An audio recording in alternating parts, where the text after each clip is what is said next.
WH ቃሎች በጣም ቀላል የሚመስሉ ግን ደግሞ በጣምም ስህተት ሊሰራባቸው የሚችሉ ቃሎች ናቸው። ጥያቄ ለመጠየቅ ስንፈልግ በጣም በብዛት እነዚህን ቃሎች እንጠቀማለን። ምናልባት እነዚህን ቃሎች ማወቅ አንዳንድ ጊዜ በጣም በችግር ሰዓትም ሊያገለግለን ይችላል፣ ሊጠቅመን ይችላል ማለት ነው። ዛሬ መጀመሪያ ትርጉማቸውን በደንብ እንመለከታለን። ከዛ ምን ያህል ተረድቻለሁ የሚለውን ራሳችሁን ለመፈተሽ ጥያቄዎች አዘጋጅቻለሁኝ። በደንብ ጥያቄዎቹን ከሰራችሁና ራሳችሁን ከገመገማችሁ በኋላ እንደምታገኙት የትክክለኛ መልስ ቁጥር ራሳችሁን ትገመግማላችሁ ማለት ነው። ይሄ ሃፒ እንግሊሽ ነው። እኔ ሰብለ ነኝ።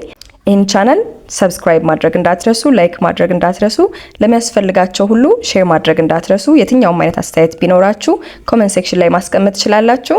ወደ ጥያቄዎቻችንና ወደ ትምህርታችን እንለፍ። ስለዚህ WH ቃል ምንላቸው ምንድን ናቸው? በብዛት WH ብለን የምናያቸው ያለምንም ጥምር ቃል የሚመጡ 9 WH ቃሎች አሉን። ከነዛም ውስጥ እንግዲህ what, where, when, who, why, which, whose, how, whom እነዚህ ናቸው ማለት ነው።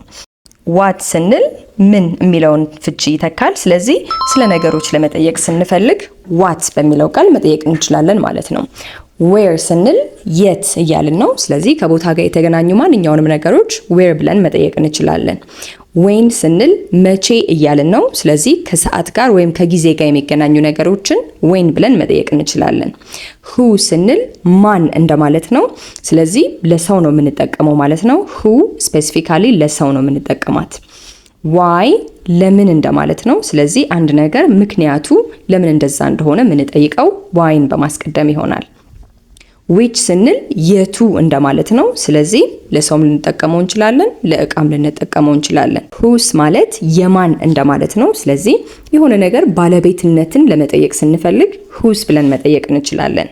how ስንል እንዴት የምትለውን ጥያቄ ይጠይቅልናል። ስለዚህ አንድ ነገር አሰራሩን ወይም አመጣጡን እንዴት እንደሆነ የምንጠይቀው howን በማስቀደም ይሆናል ማለት ነው። whom ስንል ከሁ ጋር የተወሰነ ተመሳሳይነት አለው። አሁንም ለሰው እንጠቀመዋለን። በብዛት ይሄ የድሮ እንግሊዘኛ ላይ በደንብ ይገኛል። አሁን በጣም በሰፊው እንደ ሁ አንጠቀመውም፣ ግን ደግሞ ግዴታ የምንጠቀምበትም ደግሞ ቦታ ይኖራል። whom ስንል ለማንኛውም ማንን ወይም ደግሞ ለማን የሚለውን በwhom ማስገብተን መጠየቅ እንችላለን ማለት ነው። በብዛት በእርግጠኝነት ይችን የምታገኙት ማመልከቻ ልትጽፉ ስትፈልጉ እና ምናልባት በስራ ዓለም ደግሞ recommendation letter ሲጻፍላችሁ ከላይ to whom it may concern የምትላይታችሁ ከሆነ ለሚመለከተው ሁሉ፣ ለማን ብለን ከጠየቅን ለሚመለከተው ሁሉ። ስለዚህ በዛች ላይ ማስታወስ ትችላላችሁ ቃሏን። ወደ ጥያቄዎቻችን እንሂድ። ከመጀመሪያውን ጀምር እስኪ። ስለዚህ እነዚህን ነው በዳሽ ሙላው ላይ ያስገባችሁ ትክክለኛውን መልስ የምትመርጡት ማለት ነው። Let's begin from number 1. Number 1 says blank is the name of the new student in our class. So what would be the WH word that can fill this blank space to give us the correct question for it? So here ስለ ሰው ነው እየጠየቅን ያለ ነው።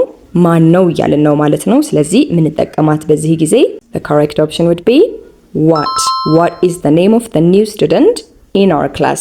ምን አገኛችሁ? comment section ላይ አስቀምጡልኝ። Number 2, blank do you usually go after school to play with your friends?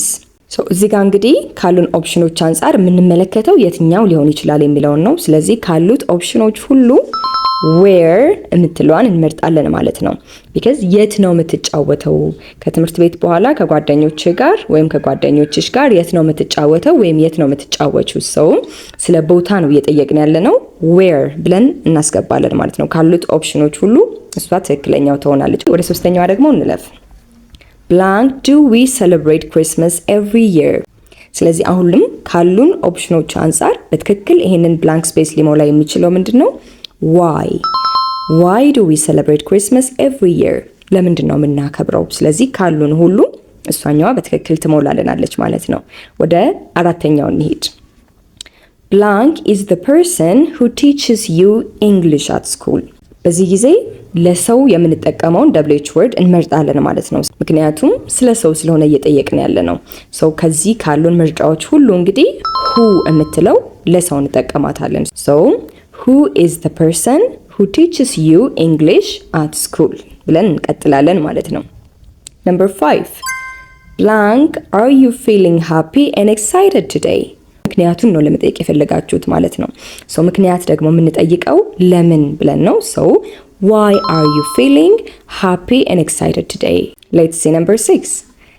Blank subject do you enjoy the most? Math or science? Now you see we've got options. እዚህ ጋር ምርጫዎች አሉን ማለት ነው። math or science ምርጫ ከተሰጠን ደግሞ የቱን ብለን እየጠየቅን ነው ማለት ነው። ሶ የቱን ብለን ለመጠየቅ የምንጠቀምባት which subject do you enjoy the most? math or science? ስለዚህ የቱን ለማለት which በምትለው እንጠቀማለን ማለት ነው። number 7. Blank bag did you find on the classroom floor this morning? Blank bag did you find on the classroom floor this morning? ስለዚህ ጥያቄ እያለን ያለው ዛሬ ጧት ክፍል ውስጥ መሬት ላይ ያገኘኸው ቦርሳ የማን ነው? ስለዚህ የማን የምትለዋን ነው የምንፈልገው ማለት ነው። ሐሳቡ እንደዛ ስለሆነ የማን የምትለዋን ደግሞ የምንተካት whose በምትለው ቃል ነው። whose bag did you find on the classroom floor this morning ብለን እንሞላታለን ማለት ነው። The next one.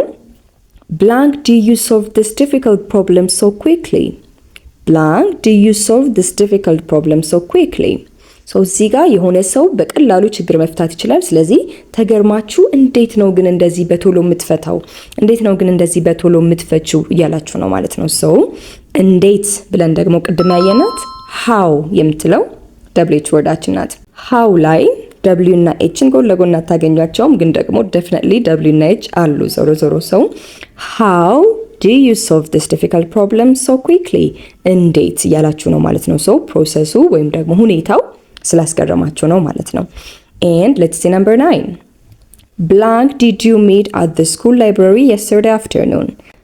ይሄ ጥያቄ እያለን ያለው ትናንትና ከሰዓት በኋላ ላይብረሪው ጋር ማንን ነበር ያገኘኸው ወይም ማንን ነበር ያገኘሽው? ማንን እያለን ነው ማለት ነው። በዚህ ሰዓት ማንን የምትለዋ ደግሞ የምትተካልን whom በምትለው ቃል ነው። whom did you meet at the school library yesterday afternoon? Okay, let's see the next one. Number 10 says, blank is the boy who won the first prize in the competition. ማን ነው በውድድሩ ላይ የመጀመሪያውን ሽልማት ያሸነፈው እያልን ነው ማለት ነው። ማን ብለን ስለሆነ እየጠየቅን ያለ ነው who የምትለዋን እንጠቀማለን ማለት ነው። who is the boy who won the first prize in the competition? ማን ነው? ማን ነበረ? Number 11. Blank do you usually wake up on weekdays for school? Now you have to see that it's about the time. መቼ ነው የምትነሹ ወይም ደግሞ ስለ ሰዓት ወይም ስለ ጊዜ ነው እየጠየቅን ያለ ነው ማለት ነው በዚህ ሰዓት። መቼ የሚለውን ወይም ከሰዓት ጋር የተገናኘ ነገር ከሆነ በሙሉ when ብለን እንሞላለን ማለት ነው። Here, when do you usually wake up on weekdays for school? All right, the next one. Blank can we find the nearest hospital in this town? Blank can we find the nearest hospital in this town? Now hospital is name of a place, የቦታ ስም ነው። ስለዚህ የት ነው በቅርብ ሆስፒታል እናገኝ የምንችለው የት ነው? ከቦታ ጋር የተገናኘ ነገር ከሆነ our choice would be where. Where can we find the nearest hospital in this town? Where የምትለዋን እንሞላለን ማለት ነው። The 13th one. Blank are you doing in the kitchen at this moment? Blank are you doing in the kitchen at this moment? የአረፍተ ነገር እየጠየቀ ያለው በዚህ ሰዓት ኪችን ውስጥ ምን እያረግሽ ነው ወይም ምን እያረክ ነው? ብዙ ጊዜ are you doing ካልን ከነገር ከስራ ጋር ይገናኛል። ስለዚህ what ምትለውን እንመርጣለን ማለት ነው። What are you doing in the kitchen at this moment? The 14th one. Blank did your teacher invite to speak at the school event? Blank did your teacher invite to speak at the school event? እዚህ ጋር ማን ነው አስተማሪ ወይም አስተማሪዋ ወይም አስተማሪው የትምህርት ቤቱ ዝግጅት ላይ እንዲናገር የጋበዘችው ማንን ነው? ማንን የምትልነሽ ማለት ነው እዚህ ያለችው። ማንን ከሆነ ደግሞ who ሳትሆን የምትሆነው whom ነሽ ማለት ነው። እስካሁን እንዴት እየሰራችሁ እንደሆነ ራሳችሁን እየገመገማችሁ ነው ብዬ አስባለሁኝ። Okay, the 15th one. Blank jacket did you borrow without asking yesterday? ስለዚህ የማንን እንደሆነ እየጠየቅን ነው ማለት ነው። የማን እንደሆነ ወይም ባለቤትነትን እየጠየቅን ከሆነ ለባለቤትነት የምንጠቀማት whose የምትለው ቃል ትሆናለች። Whose jacket did you borrow without asking yesterday? Whose? All right, number 16. Blank, one of these animals lives in water. The fish or the lion? Blank, one of these animals lives in water. The fish or the lion? Now you see we have options. So when we have options to choose from, then the word that we are going to choose will be which. ምርጫ ሲኖረን ለምርጫዎች ጊዜ የምንጠቀመው ማን ይሆናል ማለት ነው? which የትኛው ወይም የቱ እያለን ነው ማለት ነው። so which one of these animals lives in water, the fish or the lion? All right, let's see the next one. Number 17. Blank, do you feel when you listen to your favorite song? Blank, do you feel when you listen to your favorite song? ስለዚህ አሁን ካሉን ምርጫዎች ሁሉ እንግዲህ የምትወደውን መዝሙር ወይም ደግሞ ሙዚቃ ስታዳምጥ ወይም ስታዳምጪ እንዴት ነው የሚሰማሽ ወይም እንዴት ነው የሚሰማ? so that እንዴት የምትለዋን ቃል የምንተካባት how do you feel when you listen to your favorite song? እንዴት ነው የሚሰማ ወይም እንዴት ነው የሚሰማሽ ያልነው ማለት ነው። all right, የመጨረሻዋ ላይ ደርሰናል። የመጨረሻዋን 18ኛዋን እስኪ እንሞክራት። Blank, were you absent from school last Monday? Blank, were you absent from school last Monday? ስለዚህ እዚህ ጋር የሆነ ሰው ባለፈው ሰኞ ላይ ቀርቷል።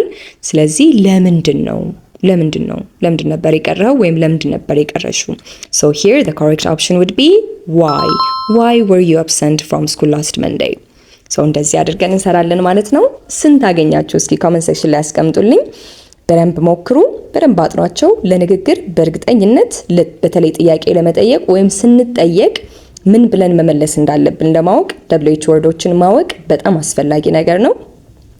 አሁንም ሰብስክራይብ፣ ላይክ፣ ሼር ማድረጋችሁን እንዳትረሱ። በኦንላይን ክላስ ራሳችሁን ማሻሻል እንፈልጋለን ካላችሁ ደግሞ ስክሪን ላይ በምትመለከቱት ስልክ ቁጥር መደወል ትችላላችሁ። እናንተን ለማስተናገድ ሁል ጊዜ ዝግጁ ሆኜ እጠብቃችኋለሁ። በሚቀጥለው ቪዲዮ እስከማገኛችሁ ድረስ መልካሙን ሁሉ እመኝላችኋለሁ። Have a good time.